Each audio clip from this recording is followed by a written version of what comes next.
আজ ছিল আমাদের বাড়িতে নানান বিশেষ পিঠের আয়োজন। সো হ্যালো এভরিওয়ান, তোমরা সবাই কেমন আছো? আজকে বহুদিন পর কিন্তু আমাদের বাড়িতে অনেক পিঠে পুলি তৈরি হচ্ছে, সেটা আবার মায়ে বানাচ্ছে নিজের হাতে। এখানে না মা বেশ কয়েকদিন আমাকে বলছিল যে ওনার নাকি পিঠে খাওয়ার খুব ইচ্ছে হচ্ছে, তাই দুপুর দুপুর মা খেতে এখানে ময়দা সুজি মাখিয়ে রেখেছিল। আমি যখন ঘুম থেকে উঠে দেখি মা কিন্তু এখানে ভাজা শুরু করে দিয়েছে। আর জানো, আমাদের কিন্তু বংশে একটা নিয়ম আছে, যে পিঠেটা প্রথম হয় ওটা অগ্নি দেবতা এবং বাইরে দেওয়া হয়। আমি সেই মতে বাইরে দিয়ে তারপরে নিজে খাওয়া শুরু করলাম। পিঠেগুলো এত সুন্দর নরম তুলতুলে ছিল যে আমি বসতে বসতে দুটো পিঠে খেয়ে নিই।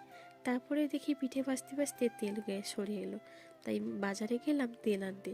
তা এখন বাজে 2:30, তাই আমার তেল না পেয়ে ঘুরে এলাম, কারণ এই পিঠেগুলো আজকে যাবে আমার ননদের বাড়িতে। তাই এক থালা পিঠে সাজানো হয়েছে।